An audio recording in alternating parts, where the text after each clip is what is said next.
샬롬, 우리에게 새로운 하루를 주신 하나님께 감사드립니다. 하나님은 의로우신 분입니다. 우리는 하나님 앞에 설 수 없는 죄인이었지만 우리의 죄를 단번에 해결하신 예수 그리스도의 은혜로 말미암아 오늘도 하나님께서 주시는 은혜를 누리며 살아갈 수 있습니다. 오늘 우리에게 허락하신 하나님의 은혜의 말씀은 민수기 31장 말씀입니다. 제 31장. 여호와께서 모세에게 말씀하여 이르시되 이스라엘 자손의 원수를 미디안에게 갚으라. 그 후에 내가 내 조상에게로 돌아가리라.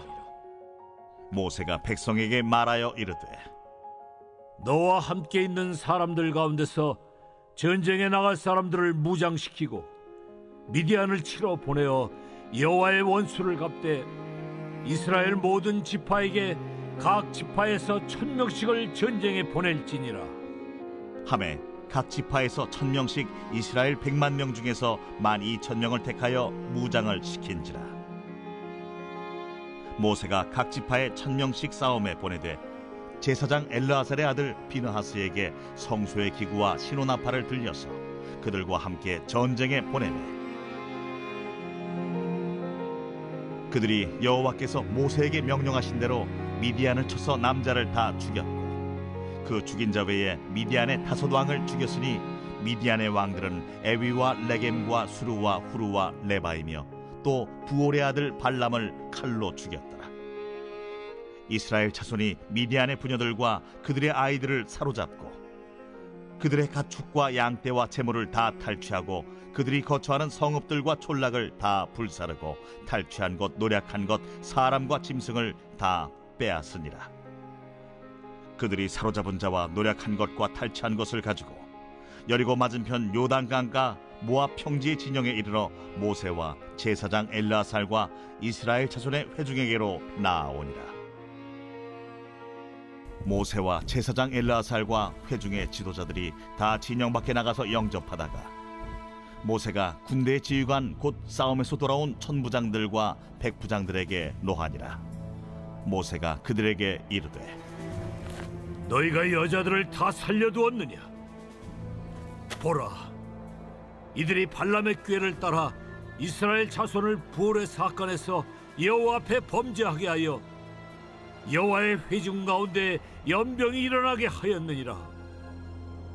그러므로 아이들 중에서 남자는 다 죽이고 남자와 동침하여 사내를 아는 여자도 다 죽이고 남자와 동침하지 아니하여 사내를 알지 못하는 여자들은 다 너희를 위하여 살려둘 것이니라.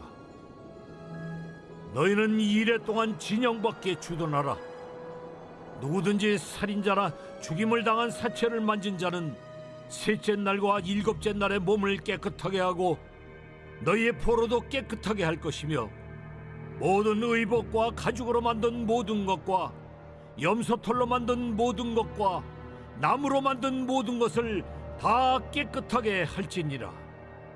제사장 엘르아살이 싸움에 나갔던 군인들에게 이르되 이는 여호와께서 모세에게 명령하신 율법이니라.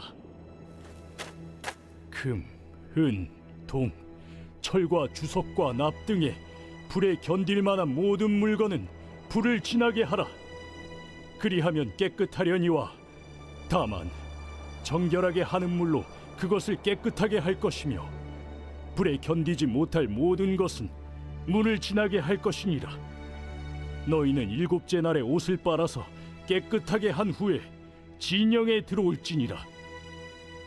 여호와께서 모세에게 말씀하여 이르시되 너는 제사장 엘르아살과 회중의 수령들과 더불어 이 사로잡은 사람들과 짐승들을 계수하고 그 얻은 물건을 반분하여 그 절반은 전쟁에 나갔던 군인들에게 주고 절반은 회중에게 주고 전쟁에 나갔던 군인들은 사람이나 소나 나귀나 양떼 500분의 1을 여호와께 드릴지니라.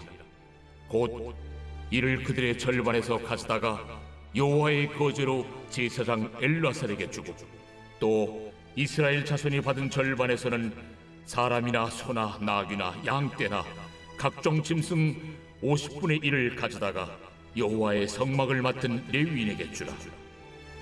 모세와 제사장 엘르아살이 여호와께서 모세에게 명령하신 대로 하니라. 그 탈취물 곧 군인들의 다른 탈취물 외에 양이 67만 5천 마리요, 소가 7만 2천 마리요, 나귀가 6만 1천 마리요. 사람은 남자와 동침하지 아니하여서 사내를 알지 못하는 여자가 도합 3만 2천 명이니 그 절반 곧 전쟁에 나갔던 자들의 소유가 양이 33만 7,500마리라. 여호와께 곡물로 드린 양이 675요, 소가 3만 6천 마리라. 그 중에서 여호와께 곡물로 드린 것이 72마리요, 나귀가 3만 500마리라. 그 중에서 여호와께 곡물로 드린 것이 61마리요, 사람이 16,000명이라.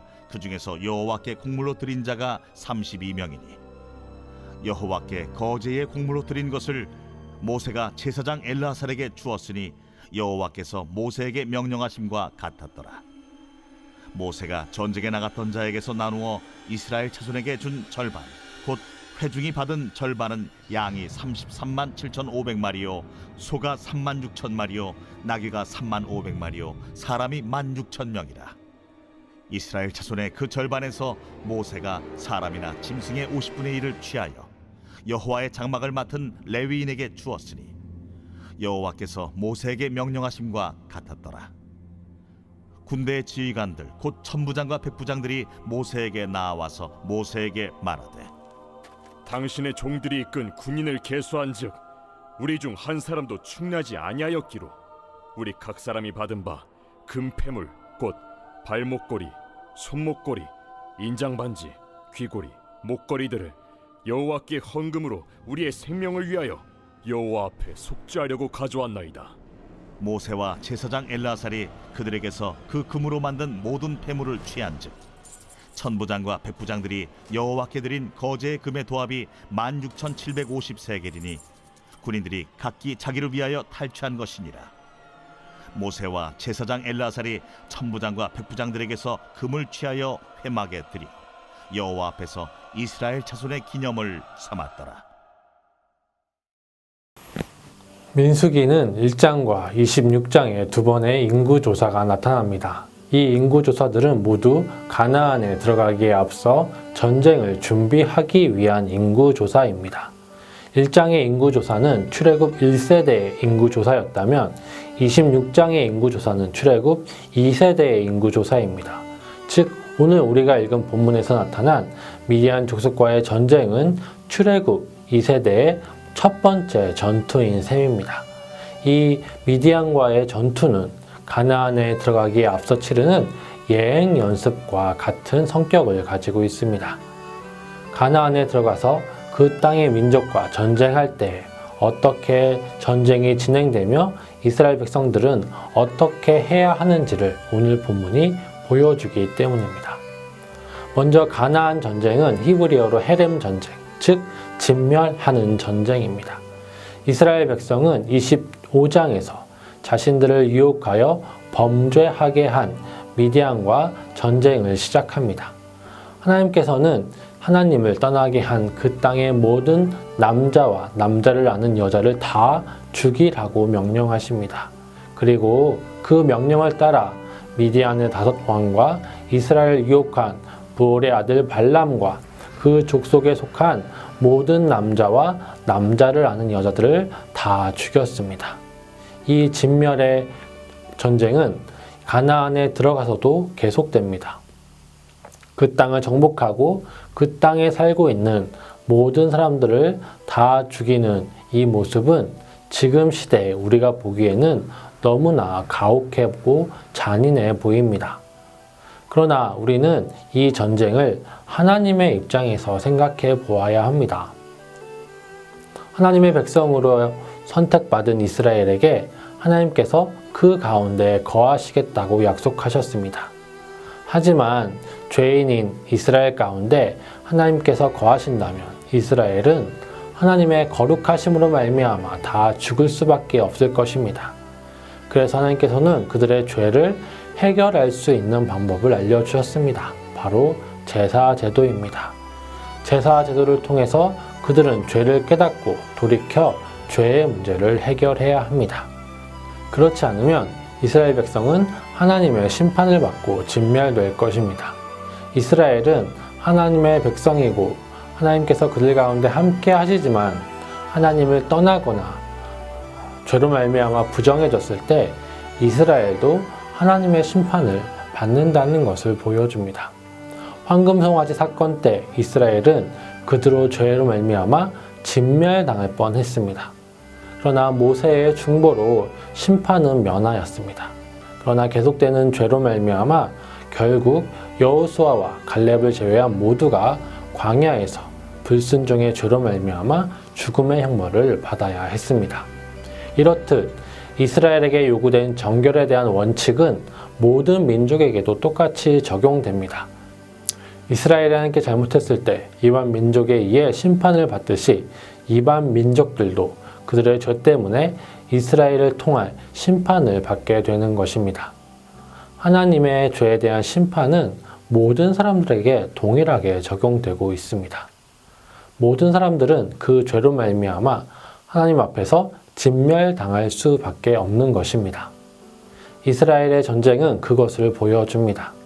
미디안 그리고 앞으로 있을 다른 가나안의 민족들은 하나님을 떠나 다른 신을 따르는 그들의 죄로 말미암아 죽을 것이고 죽게 된 것입니다. 그러나 그 속에서도 하나님의 자비하심이 있습니다. 하나님께서는 먼저 이스라엘 선택하시고 구원의 길을 열어주신 것입니다. 이스라엘의 진멸 전쟁은 죄에 대한 진멸의 전쟁입니다. 이스라엘의 진멸 전쟁을 통해서 죄의 무거움과 죄에 대한 하나님의 엄중함을 깨닫게 되어 죄에서 돌이키고 하나님의 은혜 안으로 돌이키게 하는 것입니다. 이스라엘은 하나님의 백성으로서 죄를 깨닫고 죄에서 돌이켜 살아가는 그 모습을 통해서 다른 백성들로 하여금 죄에서 돌이켜 하나님의 백성이 되게 하는 역할을 해야 하는 것입니다. 이것이 이스라엘의 특별함입니다. 미디안과의 전투에서도 모든 남자는 죽고 남자를 아는 여자들은 죽었지만 남자를 모르는 여자들은 살았습니다. 이것은 바알브올의 죄에 참여하지 않은 자만 살아남은 것임을 보여줍니다. 남자와 남자를 아는 여자들은 모두 바알브올의 제사의식에 참여한 사람들이라면 남자를 알지 못하는 여자는 아직 그 의식에 참여하지 않은 사람이기 때문입니다. 그리고 그들은 하나님의 백성 안으로 들어옵니다. 이스라엘 백성들이 범죄하면 심판을 받지만 참회하고 회개하면 하나님께서 용서해 주시는 것처럼 죄에서 떠나 하나님께로 돌이키는 자들은 그들이 다른 민족이라 할지라도 하나님의 백성으로 받아들여지는 것입니다. 또한 이 미디안 전쟁은 진멸 전쟁의 두 가지 특징을 보여줍니다. 하나는 한 사람도 죽은 사람이 없다는 것과 풍성한 전리품을 얻었다는 사실입니다. 한 사람도 죽은 사람이 없다는 것은 죄를 진멸하는 이 전쟁은 하나님의 전쟁임을 보여줍니다. 하나님께서 인도하시며 하나님께서 함께 하시는 전쟁이라는 말입니다. 그리고 풍성하게 얻은 전리품은 하나님께서 주신 약속의 땅은 풍성한 누림이 있는 곳임을 보여줍니다. 성도인 우리는 이 땅에 부르심을 받은 존재입니다. 성도인 우리나 믿지 않는 사람들 모두 죄로 인해 죽어야 하는 존재들임은 동일합니다. 그러나 우리는 하나님의 사랑과 예수 그리스도의 십자가의 은혜로 죄에서 구원받고 하나님의 자녀가 되었습니다. 예수님께서 십자가에서 죄를 진멸하셨기 때문입니다. 이제 우리는 우리의 삶으로 들어가 그곳에 있는 죄의 영향력을 진멸해야 합니다. 그리고 죄로 인해 죽어가는 사람들에게 예수 그리스도의 구원을 보여주고 하나님께로 돌이키게 해야 합니다. 우리는 담대하게 우리에게 주어진 삶을 살아가며 하나님의 백성답게 세상의 죄와 싸우며 하나님의 구원을 선포해야 하는 것이지요. 그 싸움은 힘들고 어려울 것입니다. 그러나 죄와 싸우며 하나님의 구원을 선포하는 우리의 삶은 하나님께서 함께 하십니다. 그리고 우리가 순종하며 살았을 때 그 삶에는 하나님께서 주시는 풍성한 은혜와 누림이 있을 것입니다. 오늘 우리의 삶 속에 죄를 진멸하시고 새롭게 하신 하나님의 사랑을 기억하며 우리에게 주어진 삶을 신실하게 살아가는 서울중앙교회 성도 여러분 되시기를 기도합니다. 우리 삶 속에 있는 죄를 진멸하며 하나님의 뜻대로 거룩하고 진실하고 의롭게 살아가는 우리 성도님 되기를 소망합니다. 그 삶이 비록 힘들고 어려울 수 있지만 하나님께서 주시는 세상과 다른 풍성한 은혜의 누림이 있을 것입니다. 함께 기도하겠습니다. 은혜로우신 하나님 아버지 감사합니다. 오늘 미디안의 전쟁을 통해서 죄에 대하여 엄중하신 하나님의 심판을 보았습니다. 하나님의 그 심판은 믿는 자나 믿지 않는 자나 모두 받아야 할 것이지만 예수 그리스도의 십자가의 은혜 안에 있는 자들에게 그 죄에 대한 심판을 면하게 하셨습니다. 예수님께서 우리가 받아야 될 그 심판을 받으셨기 때문입니다. 하나님의 그 구원을 받은 우리들, 이제 구원받은 사람처럼 이 땅 가운데 모든 죄를 멀리하고 하나님의 백성답게 하나님의 말씀에 순종하며 살아갈 수 있도록 도와주시옵소서. 또한 우리의 순종의 삶을 통해서 믿지 않는 사람들, 죄 가운데 죽어가는 사람들이 하나님의 구원을 알게 되고 하나님의 은혜를 경험하게 되는 놀라운 일들이 일어날 수 있도록 도와주시옵소서. 하나님, 오늘 하루 우리가 하나님의 말씀대로 순종하며 살아갈 때 세상의 죄로 말미암아 우리 삶 가운데 아픔과 고통과 어려움이 있을 줄 압니다. 그러나 우리가 낭망하지 않고 담대하게 우리의 주어진 삶을 신실하게 의롭게 살아가게 하여 주시옵소서. 하나님 우리와 함께 하실 줄 믿습니다. 그런 우리의 삶 가운데 세상이 알지 못하는 특별한 기쁨과 충만과 사랑이 있을 줄 믿습니다. 하나님, 세상이 알지 못하는 그러한 은혜를 누리며 살아가는 우리 서울중앙교회 모든 성도님 될 수 있도록 도와주시옵소서. 우리 주 예수 그리스도의 이름으로 간절히 기도합니다. 아멘.